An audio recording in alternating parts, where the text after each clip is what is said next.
नमस्कार, मैं ज्योति निषाद। आज का मुद्दा अहम होने वाला है क्योंकि कल से हरियाणा के मानसून सत्र का आगाज होने वाला है। अब की बार मानसून सत्र का समय थोड़ा कम रहेगा, लेकिन मुद्दे अब की बार भी वही रहेंगे। शुक्रवार से हरियाणा विधानसभा का मानसून सत्र शुरू होने जा रहा है। सत्र छोटा है, लेकिन राजनीतिक रूप से बेहद अहम माना जा रहा है क्योंकि इसमें सत्ता पक्ष और विपक्ष दोनों ही अपनी अपनी रणनीतियों के साथ मैदान में उतरने वाले हैं। साथ ही आपको बता दें कि हरियाणा की राजनीति में हमेशा किसान, नौजवान और कर्मचारी यही वो तीनों बड़े मुद्दे रहे हैं जो चुनावी सियासत को दिशा देते रहे हैं। इस बार भी विपक्ष सरकार को इन्हीं मुद्दों पर घेरने की तैयारी में है। कांग्रेस का दावा है कि हरियाणा में बेरोजगारी सबसे बड़ी समस्या बनी हुई है। किसानों को फसल का सही दाम नहीं मिल पा रहा। कर्मचारी अपनी मांगों को लेकर सड़कों पर है, जिससे कानून व्यवस्था की स्थिति लगातार बिगड़ती जा रही है। साथ ही आपको ये भी बता दें कि सत्तारूढ़ बीजेपी का कहना है कि सरकार ने हरियाणा को विकास की नई राह पर खड़ा कर दिया है। सड़क, बिजली, पानी, उद्योग, निवेश, कल्याणकारी योजनाओं के जरिए हर वर्ग तक लाभ पहुंचाया जा रहा है। यानी कि विधानसभा सत्र में टकराव तय है। सवाल यह है कि आखिर कौन सा मुद्दा हावी रहेगा? क्या विपक्ष बेरोजगारी, किसान और महंगाई जैसे सवालों से सरकार को बैकफुट पर ला पाएगा, या फिर सत्ता पक्ष विकास और योजनाओं के दम पर विपक्ष की रणनीति को ध्वस्त कर देगा? आज हम इन्हीं मुद्दों पर चर्चा करेंगे और सीधा जनता से जुड़े सवालों का सामना करेंगे।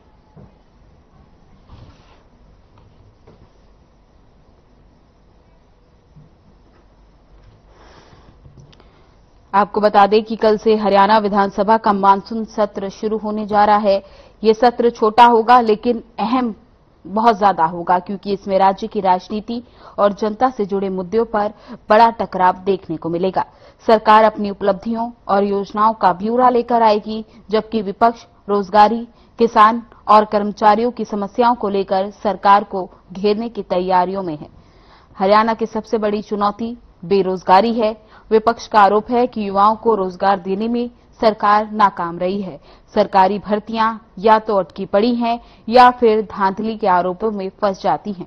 दूसरी ओर सरकार का कहना है कि राज्य में नए उद्योग और निवेश आ रहे हैं, जिससे युवाओं को रोजगार मिलेगा। किसान मुद्दा भी बेहद अहम है।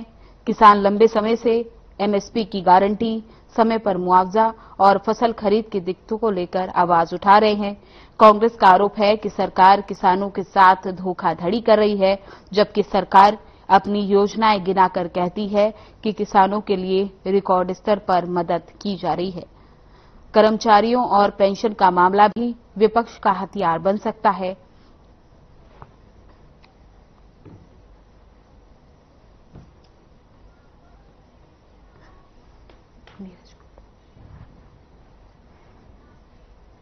तो आज इस चर्चा में हमारे साथ बीजेपी प्रवक्ता रामराजी शर्मा और कांग्रेस प्रवक्ता नीरज गुप्ता हमारे साथ जुड़ चुके हैं। आप दोनों का बहुत बहुत स्वागत।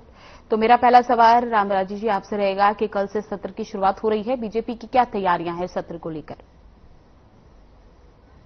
देखो, जैसा कि आपको मालूम है, कल हमारा विधानसभा का मानसून सत्र कल से शुरू हो रहा है और इस संदर्भ में सारी तैयारियां पूरी कर ली गई हैं और मुख्यमंत्री जी विधायक दल की बैठक भी ले रहे हैं, भाजपा विधायक दल की। और मैं विपक्ष वाले भाइयों से भी मेरा विनम्र आग्रह है कि वो जनहित के मुद्दे उठाएं और अपने अपने क्षेत्र की तैयारी करके आए।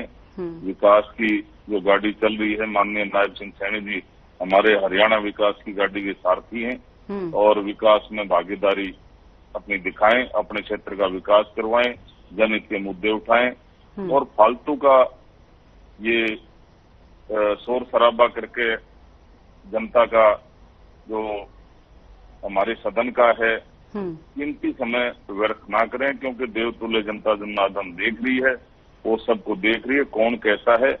और जिस तरह से हमारे विश्व के सबसे लोकप्रिय और ताकतवर प्रधानमंत्री जी की अगुवाई में हमारा देश बहुत आगे बढ़ रहा है, रक्षा के क्षेत्र में आत्मनिर्भर हो रहे हैं, आर्थिक दृष्टि से चौथे पायदान पर हो गए हैं और बहुत जल्दी दूसरे तीसरे पायदान पर भी होंगे। और एक भव्य ऐतिहासिक राम मंदिर का निर्माण हुआ है अयोध्या में, कांग्रेस ने विरोध किया, धारा 370 और 35 से जम्मू कश्मीर से हटाई गई और एक बहुत ही ऐतिहासिक कार्य हुआ है वक्फ बोर्ड संशोधन बिल जो कानून बन गया वो भी ऐतिहासिक कार्य है। ऐसे ही हरियाणा में भी रफ्तार की गाड़ी तेज दौड़ रही है हमारी, और आदरणीय नायब सिंह सैनी जी हमारे मुख्यमंत्री, युवाओं के हृदय सम्राट, जन जन के चेते, 24 घंटे जनता की सेवा में समर्पित रहने वाले, किसानों, मजदूरों, सभी वर्गों के हितैषी, जिस तरह से उनकी अगुवाई में हमारा हरियाणा बहुत आगे बढ़ रहा है।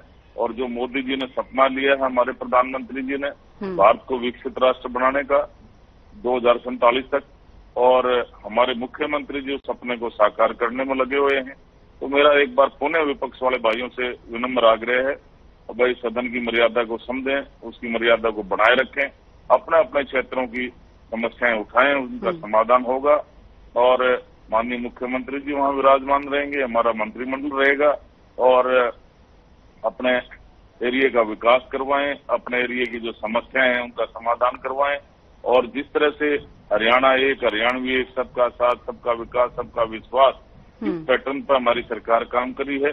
समान विकास कार्य पूरे प्रदेश में हो रहे हैं। और पहले इनकी सरकार में तो रोहतक से बाहर तो कोई निकले नहीं थे, आगे तो रोहतक से आगे लाखन माजरा तक इन्होंने रोड बना दिए, आगे जैसे कोई पाकिस्तान की सीमा आ गई हो जी, इनको तो ऐसा समझते थे ये। तो जनता ने इनको सबक सिखा दिया, और तीसरी बार जनता के आशीर्वाद से केंद्र में हमारी सरकार बनी, प्रदेश में हमारी सरकार बनी, और आदरणीय नायब सिंह सैनी जी दूसरी बार हमारे मुख्यमंत्री बने। छोटी सरकार हमारी बनी, ये जनता के आशीर्वाद से बनी, और हम ऐसे ही जनता की सेवा करते रहेंगे, जनता हमारे को आशीर्वाद देती रहेगी। आने वाले 30-40 साल तक हमारी सरकार ऐसे ही चलती रहेगी। आपने जैसे बेरोजगारी वाली बात कही, सबसे ज्यादा रोजगार हमारी सरकार ने दिए, वो भी बिना खर्ची, बिना पर्ची के, मेरिट के आधार पर दिए। आज किसान का बेटा, मजदूर का बेटा, गरीब का बेटा बिना खर्ची, बिना पर्ची के, मेरिट के आधार पर क्लास बोनस सब लग रहा है। ये अपना अपना गौरव की बात है, ये हमारी सरकार लगा रही है, आदरणीय डॉक्टर नायब सिंह सैनी की सरकार लगा रही है। और जहां तक बात है किसान भाइयों की, किसान भाइयों की सभी फसलें एमएसपी पर खरीदी जा रही हैं, और 48 से 72 घंटे तक उनकी जो फसल बिक्री का जो पैसा होता है वो उनके खाते में चला जाता है। और माननीय मुख्यमंत्री जी ने एक बहुत बढ़िया कदम उठाया था, भाई कोई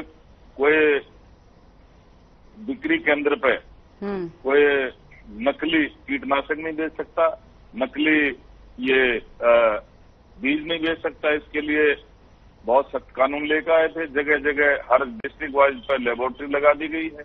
इससे किसान भाइयों का बड़ा नुकसान होता था, पूरे सीजन का उनको लॉस हो जाता था। ये भी बड़ा ऐतिहासिक कार्य है। और जिस तरह से अन्य वर्गों के लिए काम किया, इंडस्ट्रियल ग्रोथ हुई हमारी। और अभी हमारे लिए खुशी की बात है, हमारे जींद में भी आईएमटी लगने जा रही है।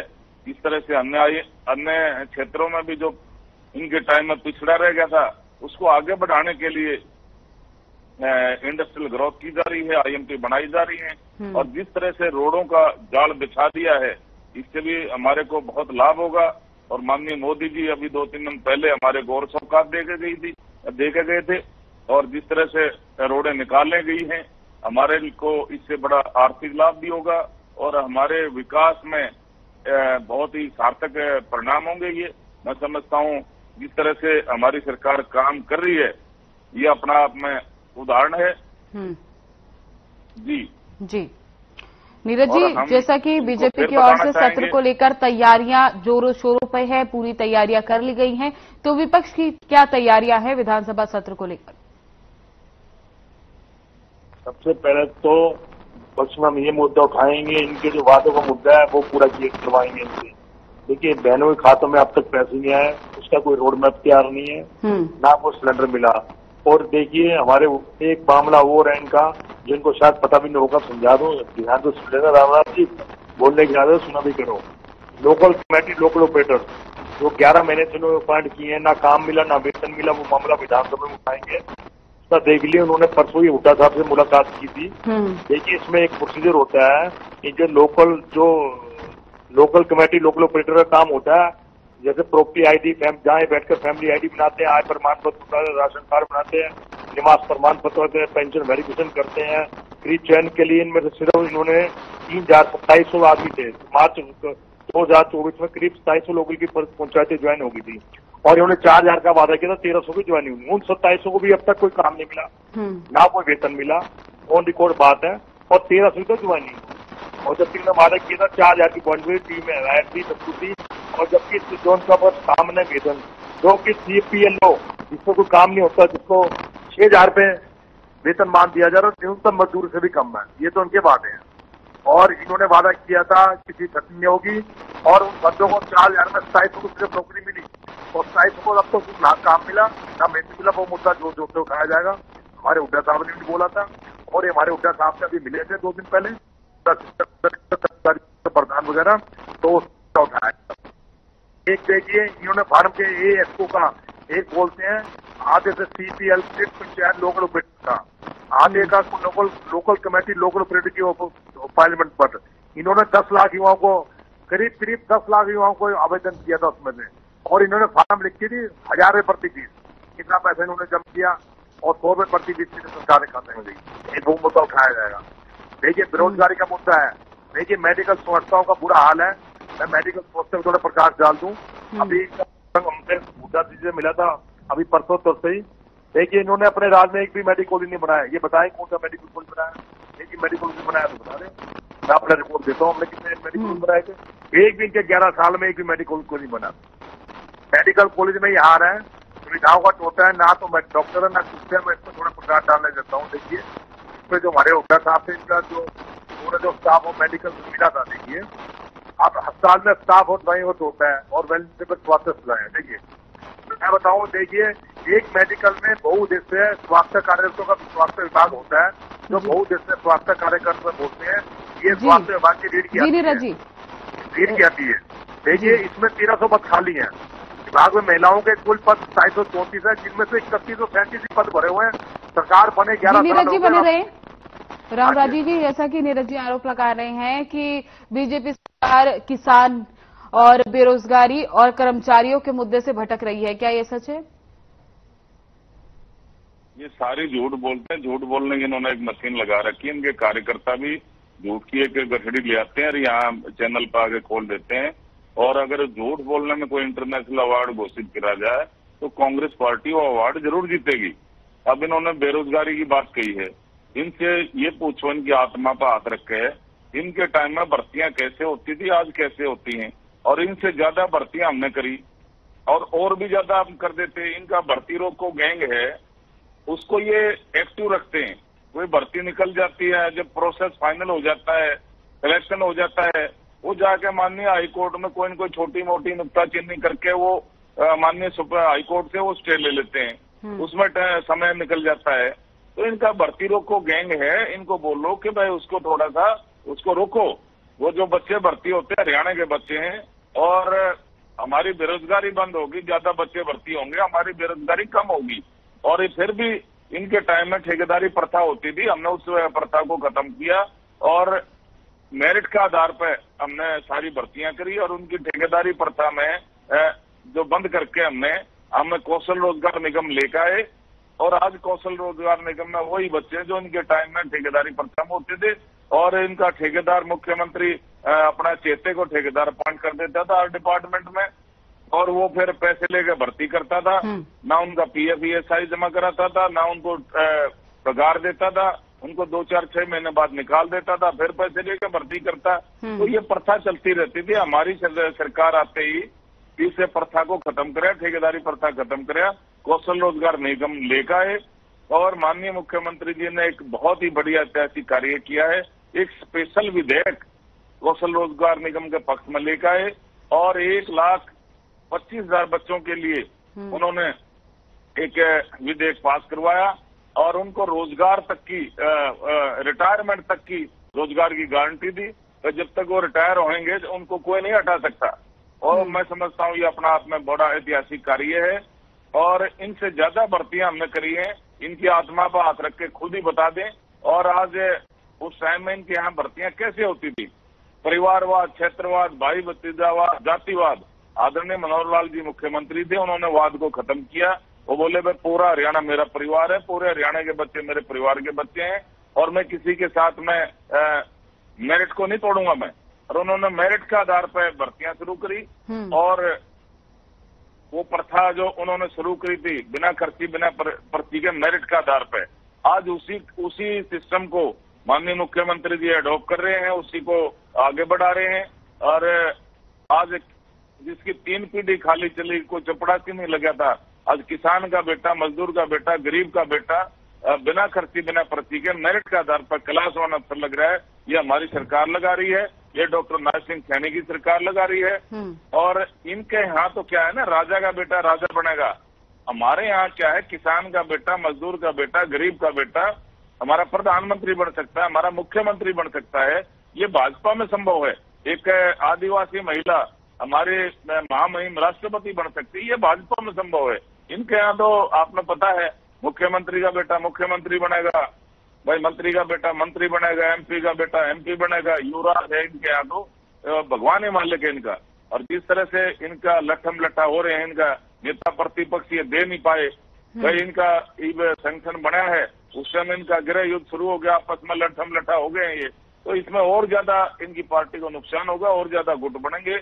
और हमारा तो जनता का आशीर्वाद हमारे साथ है, और जनता के आशीर्वाद से ही तीसरी बार केंद्र में सरकार बनी, तीसरी बार हरियाणा में बनी, और डॉक्टर नायब सिंह सैनी दूसरी बार हमारे मुख्यमंत्री बने।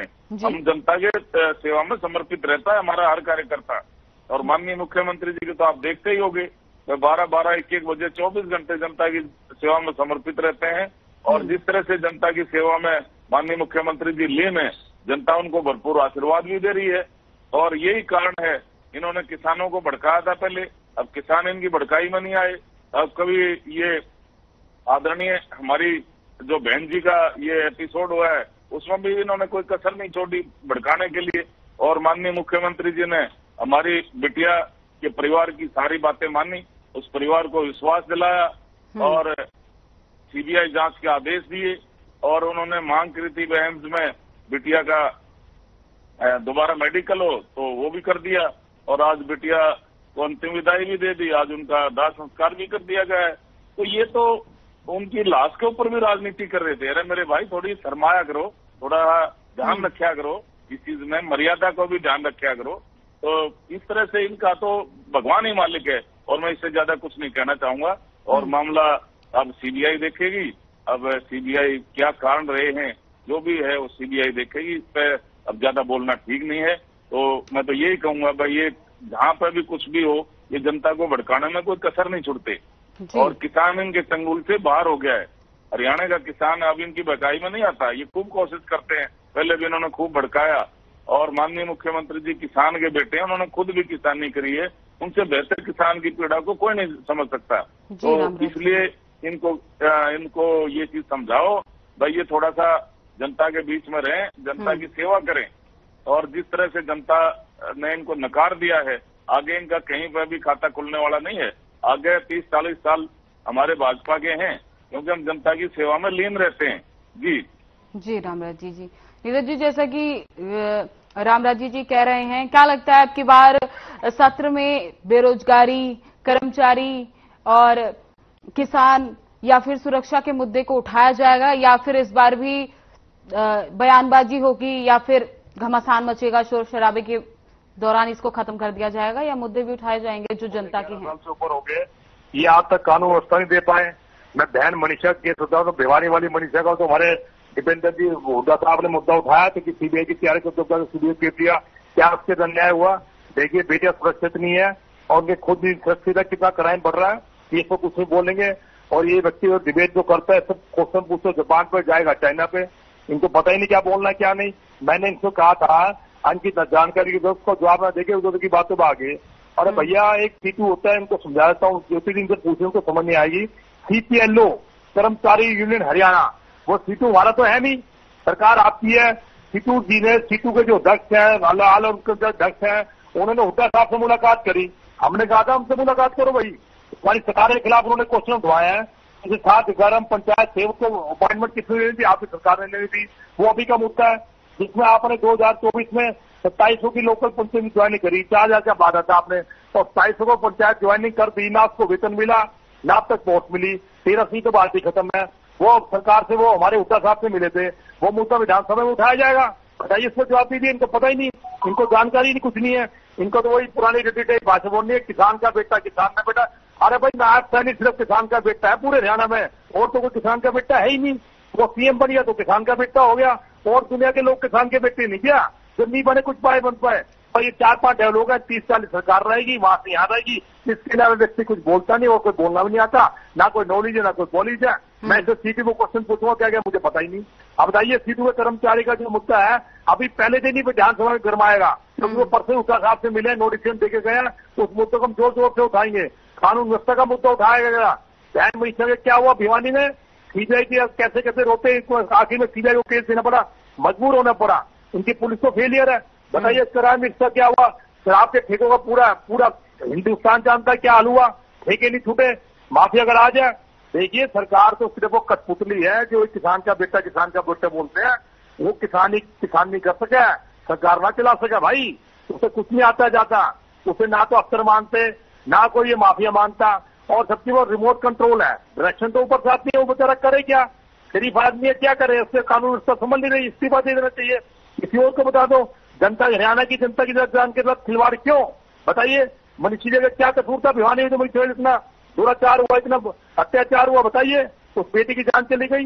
देखिए इसमें कोई कुछ नहीं है, सरकार हर मुद्दे पे फेलियर है और जोर शोर से मुद्दे उठाएगा। कोई हम कोई ये नहीं करेंगे टाइम खराब करेंगे, हम जनता का मुद्दा उठाएंगे, लेकिन मुझे पूछिए ना जनता के मुद्दे की आवाज उठानी चाहिए। सरकार जवाब देने की बजाय भागेगी, ये सरकार सिर्फ बोलती है और इसके अलावा कुछ नहीं करती। इनकी मैं हमेशा कहता हूं ये नॉन परफॉर्मिंग गवर्नमेंट है।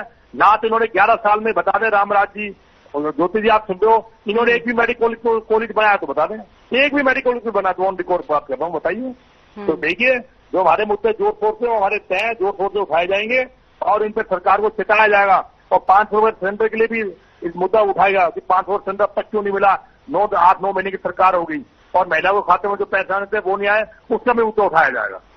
जी, लेकिन जैसा आप आरोप लगा रहे हैं कि बीजेपी सरकार मुद्दों से भागती है, लेकिन ऐसा तो बीजेपी द्वारा ऐसा आरोप लगाया जाता है कि विपक्ष मुद्दों को भटकाने की कोशिश करती है और सत्र में शोर शराबा करने का काम करती है। ज्यादा करते काम की बात ये करते नहीं, सदन का समय खराब करते हैं ये जी। इनके पास मुद्दे तो होते नहीं, सिवाय शोर शराबा के और कुछ नहीं होता इनके पास में। ये मेडिकल कॉलेज की बात कर रहे हैं, मैं इनका जवाब दे रहा हूँ। हर जिले पे मेडिकल कॉलेज है मेरे भाई, मेडिकल यूनिवर्सिटीज बनाई है हर जिले वाइज। कैसी बात कर रहे हैं आप? बन के हर जिले पे मेडिकल कॉलेज है। आप ये भागते ये रहे हैं। देखिए सरकार फेलियर है, 500 रुपये सिलेंडर दे पाई, बुनियादी ढांचा इतना मजबूत है पहले कभी नहीं हुआ था। बुनियादी ढांचा मजबूत किया है, रोडों का जाल बिछा दिया गया है, बहुत हटा दिया और 2,500 अब तक नहीं मिले। एक एक करके अपनी बात रखिए, दोनों में से किसी की बात भी समझ में नहीं आ रही है, एक एक करके अपनी बात कराइए ना। आपने क्वेश्चन में से पूछा है अपनी बातें, मैं तो बोलता नहीं, मैं आपको अपनी बातें बोल रहा हूँ। रामराज जी आप बने रहिए, ये मेरा सवाल नीरज जी से था। हाँ देखिए हम मुद्दों से नहीं भागते, मुद्दों से ही भागते हैं। देखिए मुद्दों से आप देखिए ज्योति जी 8-9 महीने वो सरकार को हो गए, अभी 500 वाला सिलेंडर कहीं नहीं मिला। अब ये कहेंगे मिल रहा है, मिल यूं रहा है, इनके खाते में जा रहा होगा, बीजेपी प्रवक्ता साथी को मिल रहा होगा, बीजेपी कार्यकर्ताओं को मिला, आम जनता को सिलेंडर नहीं मिला। मेरे घर में 4-5 बेड काम कर किसी सिलेंडर मिला, किसी नहीं मिला, बहनों खातों में अब तक पैसे नहीं आए। और क्राइम व्यवस्था का बुरा हाल है, कहने की जरूरत नहीं। आप भी देख लो, सब देख रहे हैं, मनीषा जो कांड हुआ, भिवानी का कांड, ये अभी नया कांड है, देखते रहिए क्या क्या हो रहा है। इसमें कोई अंकुश नहीं है, कोई क्राइम का अंकुश नहीं। और ये जो सीएम साहब कहते थे जी भाग जाओ जी, नहीं मैं अपराध करवा दूंगा, कोई असर नहीं।